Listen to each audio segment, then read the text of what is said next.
கன்னி ராசியில் பிறந்த நண்பர்களுடைய வாழ்க்கையிலையும் வாழ்வாதாரத்திலையும் வரக்கூடிய தை மாதத்தில் இந்த பிரபஞ்சம் எந்த மாதிரியான மாற்றங்களை தரப்போகுதுன்றது பற்றி தானங்க முழுமையாக இந்த காணொலியில் நம்ம பார்க்க போகிறோம்.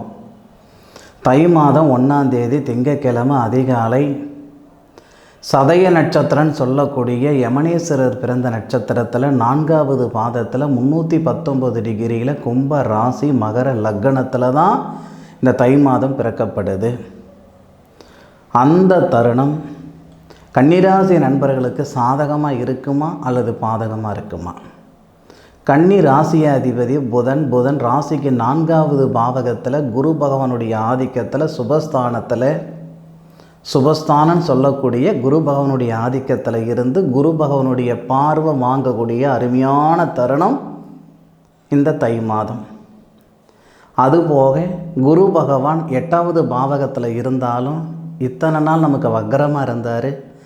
இந்த மாதம் பிறக்கப்படக்கூடிய தருணத்தில் வக்கர நிவர்த்தியில் இருந்து உங்களுடைய ராசியில் இருக்கக்கூடிய கேது பகவானுடைய நட்சத்திரத்தில் அசுவனி நட்சத்திரத்தில் இருந்து உங்களுடைய ராசிநாதனை பார்ப்பதால் கன்னிராசியில் பிறந்த நண்பர்களுக்கு பதவி உயர்வு வரத்துக்கான வாய்ப்புகள் உண்டு. சுபஸ்தானத்தில் உங்களுடைய ராசிநாதன் செவ்வாவோடு சேர்ந்திருப்பதால், செவ்வாய் பூமிகாரகர், செவ்வாவுடைய வீட்டில் இருக்கக்கூடிய குரு பகவான் செவ்வாய் இருக்கும் இடத்தை பார்ப்பதால் குருமங்கள யோகம் ஏற்படுது. அந்த குருமங்கள யோகம் கன்னிராசிக்கு 4வது பாவகத்தில் ஏற்படுது. அப்போ கன்னிராசியில் பிறந்த நண்பர்கள் ஒரு மண்மனை வாங்கணுன்ற ஆசை ஆதங்கம் இருக்குது அப்படின்னா அதுக்கு தகுந்த நேரம் இந்த நேரம். சார், நான் 2 வருஷமாக 3 வருஷமாக ஒரு மனை வாங்குறதுக்கு யோசனை பண்ணிகிட்ருக்கிறேன் சார், வாங்க முடியல. கையில் 4 காசு இல்லைன்னா பரவாயில்ல, கையில் 4 காசு வச்சுருந்து என்னால் ஒரு வீடு வாசலை கட்ட முடியல, வீடு வாசலை வாங்க முடியலன்னா இந்த தை மாதம் உங்களுக்கான நேரம். அதாவதுங்க, நம்ம நேர காலங்கள் நிறைவாக இருந்தால் போதுமானது. காசு பணம் 2வது பட்சம் தானுங்க. நேரம் மட்டும் சரியாக இருந்தால் போதுமா சார், காசு பணம் வந்துடுமா சார் அப்படின்ற கேள்வி வீடியோ பார்க்குறவங்க கேட்கலாங்க. எத்தனையோ பேர் காசு பணம் வச்சுருந்து நேர காலங்கள் வராமல் இருக்கிற காசு பணத்தை செலவு பண்ணிகிட்டு இருக்கிறவங்கள நம்ம பார்த்துருக்கோம். காசு பணமே இல்லாமல் ஒரு செயல் செய்துட்ருக்கிறவங்களையும் நம்ம பார்த்துக்கிட்டு இருக்கிறோம். அப்போது இந்த பிரபஞ்சம் கொடுக்கக்கூடியது எந்த சக்தியாலையும் தடுக்க முடியாதுன்னு சொல்லுவோம். அந்த மாதிரி இதுக்கான நேர காலங்கள், ஒரு மனை வாங்கிறதுக்கு உண்டான நேர காலங்கள், அதுபோக வாகன யோகம் இந்த நேரத்தில் வரத்துக்கான வாய்ப்புகள் உண்டு. உங்களுடைய எதிர்பார்ப்பு என்னவோ அந்த எதிர்பார்ப்பு இந்த தருணத்தில் பூர்த்தி செய்துக்கிடலாம். சார், பூர்வீக வீடு இருக்குது சார், அதை ஆல்ட்ரேஷன் பண்ணலாம்னு இருக்கிறேன் சார், புதுப்பிக்கலாம்னு இருக்கிறேன் சார், எங்கள் அப்பா சம்பாரித்த வீடு இருக்குது அதை புதுப்பிக்கலாம்னு இருக்கிறேனுங்க. எதுவாக இருந்தாலும் இந்த நேரம் உங்களுக்கு ரொம்ப அனுகூலமாக இருக்கும். தை மாதம் 1ஆம் தேதியிலிருந்து தை மாதம் 18ஆம் தேதி வரை உங்களுடைய ராசியாதிபதி சுபஸ்தானத்தில் இருந்து சுபஸ்தானாதிபதி பார்வை வாங்குவார். அதே தை மாதம் 18ஆம் தேதியிலிருந்து தை மாதம் 29 தேதி வரை உங்களுடைய ராசியாதிபதி ராசிக்கு 5வது பாவகத்துக்கு போயிட்டு 5வது பாவகத்தில் இருக்கக்கூடிய சூரிய பகவானோட சேர்ந்து சூரிய புதன் ஆதித்ய யோகம் அப்படின்ற ஒரு யோகம் வாங்குவார். ஏற்கனவே செவ்வாவுடன் இருந்து 18ஆம் தேதி வரைக்கும், 1ஆம் தேதியிலிருந்து 18ஆம் தேதி வரைக்கும் செவ்வாவுடன் தான் நமக்கு புதன் இருப்பார். குருவுடைய பார்வை வாங்குவார் புதன். குரு பார்வைப்பட்டால் கோடி புண்ணியம். உங்கள் ராசிநாதனை குரு பார்க்குறாரு. அதுபோக செவ்வாய் குருவை பார்க்குறதுனால குருமங்கள யோகம்னு சொன்னேன். அந்த குருமங்கள யோகத்தில் உங்கள் ராசிநாதன் இருப்பார். அப்போவும் நமக்கு நல்லது நடக்க போகுது. 18 தேதிக்கு மேற்கொண்டு 29 தேதி வரை உங்களுடைய ராசிநாதன் சூரியனுடன் இருக்கார். அப்போ சூரியனுடன் இருக்கும்போது புதன் ஆதித்ய யோகம் அப்படின்ற ஒரு யோகம் ஏற்படும். அந்த புதன் ஆதித்ய யோகம் யார் யாருக்கு நல்லது அப்படின்னா, படித்த படிப்புக்குண்டான வேலை இல்லாமல் கிடைக்கிற வேலையெல்லாம் பார்த்துக்கிட்டு இருக்கிற நண்பர்கள் இருக்க தானே செய்கிறீங்க. இது உங்களுக்கான நேரம். இந்த நேரத்தில் நான் இராணுவத்துக்கு போகணும்னு நினைக்கிறேனுங்க, காவல்துறைக்கு போகணும்னு நினைக்கிறேனுங்க, வெளிநாடு போகணும்னு நினைக்கிறேனுங்கன்னு சொல்கிறவங்களுக்கும் இது நல்ல நேரம்தான். ஏன் அப்படின்னா, இந்த இராணுவம் சம்மந்தப்பட்டது, காவல்துறை சம்மந்தப்பட்டது செவ்வாய் தானங்க. அந்த செவ்வாவை உங்கள் ராசிக்கு 8வது பாவகத்தில் இருக்க குரு பார்க்குறாருன்றது ஒரு புறம் இருந்தாலும் உங்கள் ராசிக்கு 10 குடையவர் தொழில் ஸ்தானாதிபதி புதன் தான். அதாவது உங்கள் ராசியாதிபதியும் ராசிக்கு 10 குடையவரும் புதன் தான். அந்த புதன் செவ்வாவோட சேர்றாரு பார்த்தீங்களா, 1ஆம் தேதியிலேருந்து 18ஆம் தேதி வரை. அப்போது இந்த இராணுவம் சம்மந்தப்பட்டது, காவல்துறை சம்மந்தப்பட்டது, வெளிநாடு சம்மந்தப்பட்டது, இந்த மாதிரி விஷயங்களுக்கெல்லாம் ரொம்ப நல்லா இருக்கும். அரசு வேலை, வேறு வேலை, ஆசிரியர் துறையிலோ வேறு எந்த ஒரு துறைக்கு நீங்கள் போகணும்னாலும் அந்த மாதிரி நண்பர்களுக்கு 18ஆம் தேதியிலிருந்து 29ஆம் தேதி வரை, ஏன்னா சூரியனும் புதனும் சேரணும்.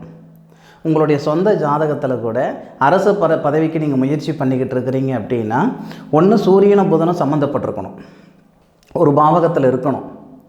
இல்லை சூரியனும் புதனும் நட்சத்திர பரிவர்த்தனையாக இருந்திருக்கணும். இல்லையா சூரியனும் புதனும் பார்வை பரிமாற்றமாக இருந்திருக்கணும். ஏதாவது ஒரு வகையில் இவங்க 2 பேர் தொடர்பு இருந்தால் மட்டும்தான் அரசு பதவி. நான் சொல்கிறது உங்களுக்கு நம்பிக்கை இல்லைன்னா, கவர்மெண்ட் வேலையில் இருக்கிற யாராக இருந்தாலும் சரிங்க, அவங்களுடைய ஜாதகத்தை நீங்கள் ஆய்வு பண்ணி பார்த்தீங்க அப்படின்னா அந்த சூரியனுக்கும் புதனுக்கும் ஏதோ ஒரு வகையில் தொடர்பு இருக்கும். ஒன்று ராசி கட்டத்தில் இருக்கணுங்க, இல்லை நவம்ச கட்டத்தில் இருக்கணுங்க. ஏதோ ஒரு வகையில் அவங்க தொடர்பு இருந்தால் மட்டுமே அரசு பதவி ஏற்படும். அரசனாகிறதுக்கும் அரசு பதவி ஏற்படுறதுக்கும் சூரியனும் புதனும் தொடர்பு இல்லாமல் முடியாது, வாய்ப்பில்லை. அப்போது நமக்கு இந்த தருணம் ராசிக்கு 5வது பாவகத்தில் சனி பகவானுடைய ஆதிக்கத்தில் சூரியனும் புதனும் சேர்றது ரொம்ப சிறப்பு. அரசாங்க உத்தியோகம் வரத்துக்கும் வாய்ப்புகள் உண்டு. அதுபோக இந்த கலைத்துறையில் இருக்கிற நண்பர்கள், 2வது காதலர்கள். சுக்கிரன் அப்படின்றவர் கலைத்துறை சார்ந்த கிரகம். காதலர்கள் அப்படின்னாவே சுக்கிர பகவான். சுக்கிர பகவான் உங்களுடைய ராசிக்கு 4வது பாவகத்தில், அதாவது தனசல சுக்கிரன் வரணுங்க. அந்த தனசல சுக்கிரன் எப்போ சார் வராரு அப்படின்னு கேட்டிங்கன்னா, சரியாக 4ஆம் தேதி, அதாவது ஆங்கில தேதி, தமிழ் தேதி 4ஆம் தேதி ராத்திரி, ஆங்கில தேதி பார்த்திங்கன்னா 19ஆம் தேதின்னு வச்சுக்கோங்களேன். அதாவது நமக்கு ஜனவரி 19ஆம் தேதின்னு வச்சுக்கோங்க. ஸோ அந்த 19ஆம் தேதி பார்த்திங்கன்னா இந்த சுக்கிர பகவான் நமக்கு தனுசு ராசிக்கு வந்துடுவார். இந்த குரு பகவான் அப்படின்றவரை நம்ம தேவகுருன்னு சொல்லுவோம். சுக்கிர பகவான் நம்ம அசுரகுருன்னு சொல்லுவோம். கன்னிராசி நண்பர்களுக்கு 2வது பாவகத்துக்கு தனத்துக்கு சொந்தக்காரரே சுக்கிரன் தான். அப்போது ஏற்கனவே உங்கள் ராசியாதிபதி குரு பகவானுடைய பார்வை வாங்குறாருன்னு சொன்னேன். இப்போது அந்த 5ஆம் தேதி, 5ஆம் தேதின்னு சொல்கிறத விட 4ஆம் தேதி தான் இந்த கணக்கே. அந்த 4ஆம் தேதி உங்கள் ராசிக்கு 2 கூடிய சுக்கிரனும் தனத்துக்கு சம்மந்தப்பட்ட கிரகமும் சுபஸ்தானத்தில் வராரு. அப்போது சுபஸ்தானாதிபதியுடைய பார்வை அந்த சுக்கிரன் வாங்குவார். அப்போ நார்மலான தொழில், வேறு எந்த தொழில் நீங்கள் செய்துக்கிட்டு இருந்தாலும் உங்களுக்கு யோகம்தான். 4 காசு சம்பாதனை வந்துடும். எதை சாப்பிட்டா என் பித்தம் தெளிகின்ற அளவுக்கு நான் இருந்துக்கிட்டு இருக்கிறேன், கழுத்து பிடிக்கிற அளவுக்கு எனக்கு பண பிரச்சனை இருக்குது, கடன் பிரச்சனை இருக்குது, பார்த்த இடத்துல காசு பணமாக இருந்தது போய் எந்த பக்கம் 10 ரூபாய் இருக்குன்னு தேடுற காலத்தில் இருக்கிறேன், இப்படியெல்லாம் சங்கடப்பட்டு இருக்கிற நண்பர்களுக்கு இது நல்ல நேரம். ஏற்கனவே ராசியாதிபதியே நல்ல இடத்துல தான் இருக்கார். அதில் இன்னும் உறுதுணையாக இருக்க போகிறது அந்த தனஸ்தானாதிபதியும் 5ஆம் தேதி வராரு இல்லைங்களா, அது இன்னும் சிறப்பாக இருக்கும். அந்த தருணத்தில் கலைத்துறையில் இருக்கிற நண்பர்களுக்கு நல்லா இருக்கும். கலைத்துறையில் இருக்கிற நண்பர்கள் சாதிக்கிறதுக்கு உண்டான நேரம் தை மாதம் 4ஆம் தேதியிலிருந்து தை மாதம் 28ஆம் தேதி வரை. அப்போ நமக்கு முழுசாக 24 நாள் வருது. நல்லது நடக்கிறதுக்கு 24 நாள் அவசியம் இல்லை, 24 மணி நேரமோ அல்லது 24 நிமிஷமே போதுமானது. நம்ம மனசில் ஒரு ஆதங்கம் இருக்கும் இல்லையா, இது எனக்கு நடக்காமல் இருக்கே, இல்லை இது நடக்கணும்னு ஆசைப்பட்றேன், அந்த செயல் நடக்கிறதுக்கு 24 நிமிஷமே போதுமானது. ஆனால் இந்த பிரபஞ்சம் நமக்கு கொடுக்கக்கூடிய நாட்கள் 24 நாட்கள். அந்த 24 நாட்களில் இந்த கன்னிராசியில் பிறந்த நண்பர்களுடைய திருமணஸ்தானம் தடைகள் இருக்கும் இல்லைங்களா, கல்யாண தடை இருக்கும் இல்லைங்களா, அந்த கல்யாண தடையும் திருமண தடைகளும் விலகும். பிரிஞ்சு போன காதலர்கள் ஒன்று சேருவீங்க, இல்லை காதலர்கள் கல்யாணம் செஞ்சுக்கிறதுக்கான வாய்ப்புகள் ஏற்படுத்தும். சார் ஆதாரத்தை கொடுங்க. ஆதாரம் இல்லாமல் நான் 4 செவத்துக்குள்ளே நம்ம சொல்லிக்கிட்டு இருக்கலைங்க. இது எப்படி சொல்கிறதுனா, நம்ம சோசியல் மீடியாவில் ஆதாரம் இல்லாமல் ஒரு வார்த்தை சொல்லிவிட்டோம்னா அது ரொம்ப சங்கடமாகி போயிடும். என் பதிவில் எல்லா பதிவிலையும் ஆதாரப்பூர்வமாக தான் சொல்கிறேனுங்க. குடும்பஸ்தானாதிபதின்றவர் சுக்கிரன், அதுபோக கல்யாண காரகன் அப்படின்றவர் சுக்கிரன். கல்யாண காரகன் ஆண்கள் ஜாதகத்தில் சுக்கிரனை சொல்கிறோம், பெண்கள் ஜாதகத்தில் செவ்வாவை சொல்கிறோம். இருக்கட்டும், இந்த சுக்கிரனும் செவ்வாவும் உங்கள் ராசிக்கு 4வது பாவகத்துக்கு வந்துட்டு உங்கள் ராசிக்கு 7வது பாவகத்துக்கு அதிபதி யாருன்னு கேட்டிங்கன்னா குரு, கல்யாண ஸ்தானாதிபதி. கன்னிராசி நண்பர்கள், கன்னிராசியில் பிறந்த ஆண்களுக்கும் சரி பெண்களுக்கும் சரி கல்யாண ஸ்தானாதிபதி குரு தான். கல்யாண காரகன் ஆண்களுக்கு சுக்கிரன், பெண்களுக்கு செவ்வாய். சுக்கிரன் 4ஆம் தேதி தனுசு ராசியில் வராரு. ஏற்கனவே தனுசு ராசியில் செவ்வாய் இருக்கார். பெண்களுக்கு தை 1ஆம் தேதியிலிருந்து தை மாதம் 22ஆம் தேதி வரைக்கும் யோகம். எது? இந்த திருமண தடைகள் விலகிறது. ஆண்களுக்கு 4ஆம் தேதியிலிருந்து 26ஆம் தேதி வரைக்கும் யோகம். தை மாதம் முழுவதும் நல்ல விதமாக இருக்குது. திருமண தடைகள் நீங்கள் நான் சொல்லலை. பெண்களுக்கு 26ஆம் தேதி வரைக்கும், பெண்களுக்கு 22ஆம் தேதி வரைக்கும், ஆண்களுக்கு 28ஆம் தேதி வரைக்கும். ஆண்களுக்கு வந்து பார்த்திங்கன்னா 4ஆம் தேதியிலிருந்து 28ஆம் தேதி வரைக்கும் ஆண்களுக்கும், பெண்களுக்கு 1ஆம் தேதியிலிருந்து 22ஆம் தேதி வரைக்கும். இது இந்த திருமண தடைகள் நீங்கிறதுக்கு உண்டான அருமையான நேரமாக இருக்கும். நான் 6 வருஷமாக வரன் பார்க்குறேன், 7 வருஷமாக வரன் பார்க்குறேன், 10 வருஷமாக வரன் பார்க்குறேன், நான் வந்து பார்க்காத ஜாதகம் கிடையாது, கேட்காத ஜோசியம் கிடையாது, இல்லை போகாத கோவில் குளம் இல்லை, பண்ணாத பரிகாரங்கள் இல்லை, இது வரைக்கும் எனக்கு நல்லது நடக்கலை சாமி அப்படின்னு நீங்கள் சங்கடப்பட்டுட்டு இருந்தால் சத்தியமாக மனசார சொல்கிறேன், திருமண ஸ்தானாதிபதி பார்வை திருமண காரகன் மேலே படும் பொழுது, திருமண காரகன் திருமண ஸ்தானத்தில் இருக்கும் பொழுது கட்டாயம் உங்களுக்கு நல்லது நடந்தே தீரும். இது இந்த பிரபஞ்சம் சொன்ன வார்த்தை, அதில் எவ்விதமான மாற்று கருத்து இல்லை. இதில் திருமணம் நடந்து வாழ்க்கை நிலைக்காமல் போயிடுச்சு சார், மறுமணத்துக்கு தான் நம்ம முயற்சி பண்ணிக்கிட்டு இருக்கிறேன், திருமணமாக எனக்கு நல்லது நடக்கலை, மறுமணமாக எனக்கு செட் ஆகுமா, நல்லது நடக்குமான்னு கேட்டிங்கன்னா அதுவும் மனசார சொல்கிறேன், இந்த தருணத்தில் மறுமணத்துக்கு உகந்த நேரமாகவும் கண்டிப்பாக இது இருக்கும். இந்த தருணத்தில் பிரிஞ்சு போன தம்பதிகளாக இருக்கட்டும், பிரிஞ்சு போன காதலர்களாக இருக்கட்டும், கண்டிப்பாக ஒன்று சேர்கிறதுக்கான வாய்ப்புகள் இருக்கும். அதுபோக சூரிய பகவான் உங்கள் ராசிக்கு 12 கூடையவர். அவர் 5வது பாவகத்தில் தன்னுடைய சுய நட்சத்திரத்தில் இருக்கிறார். சுய நட்சத்திரம்னா உத்திராடம் நட்சத்திரத்தில் இருக்கார். மாத பலன் அப்படின்னா சூரிய பகவான் இருக்கிற இடமும் அவர் எத்தனை டிகிரிக்கு செல்கிறார், 30 டிகிரிக்கு வருவார், 270 டிகிரியிலேருந்து 300 டிகிரிக்கு வருவார். அப்போ 300 டிகிரியில், அதாவது அந்த 30 டிகிரியில் பார்த்திங்கன்னா 3 நட்சத்திரத்தில் ட்ராவல் பண்ணுவார். தை மாதம் 1ஆம் தேதியிலேருந்து தை மாதம் 10ஆம் தேதி வரைக்கும் உத்திராடம் நட்சத்திரம்னு சொல்லக்கூடிய தன்னுடைய சுய நட்சத்திரத்தில் சூரியன் வருவார். இதனால் நமக்கு என்ன சார் லாபம் அப்படின்னா, தந்தை வழியில் இருக்கிற சொத்து பத்து, அந்த சொத்து பத்தில் இருக்கிற சங்கடங்கள் சரியாகும். அதுபோக இந்த வீடு வாசல் புதுப்பிக்கிறது, பூர்வீக சொத்தில் இருக்கிற சங்கடங்களை சரி பண்ணிக்கிறது, மண் மனை சம்மந்தப்பட்ட சங்கடங்கள் எல்லாமே சரியாகிறதுக்கு உண்டான நேரம் தை 1லிருந்து தை 10ஆம் தேதி வரை. அதே மாதிரி வேலை வாய்ப்பில் மன அழுத்தம் இருக்குதுங்க, அரசாங்க உத்தியோகத்தில் மன அழுத்தமெல்லாம் அதிகமாக இருந்துக்கிட்டு இருக்குதுங்க, இருக்கிற வேலையை விட்டுடலாமா அப்படின்ற மனநிலைகளால் நான் இருந்துக்கிட்டு இருக்கிறேன்னா தை மாதம் 10 தேதி உங்களுக்கு நான் சொல்கிறேனுங்க, தை மாதம் 10 தேதிக்கு மேற்கொண்டு இதே மாதிரி இருந்தால் நீங்கள் விட்டுடுங்க. ஆனால் தை மாதம் 10 தேதி வரைக்கும் பொறுத்தீங்கன்னா வேலையை விட்டுணுன்ற அவசியம் இருக்காது. ஏன்னா சூரிய பகவான் தன்னுடைய சுய நட்சத்திரத்தில் உங்கள் ராசிக்கு பூர்வ புண்ணிய ஸ்தானத்தில் அவர் வர்றது சிறப்பு. அதன் பிறகு சந்திரனுடைய நட்சத்திரத்தில் சூரிய பகவான் வருவார். திருவோணம் நட்சத்திரம்னு சொல்லக்கூடிய சந்திரனுடைய நட்சத்திரம், விஷ்ணு பகவான் பிறந்த நட்சத்திரம். கன்னிராசி நண்பர்களுக்கு 11வது பாவகத்துக்கு அதிபதி சந்திரன்.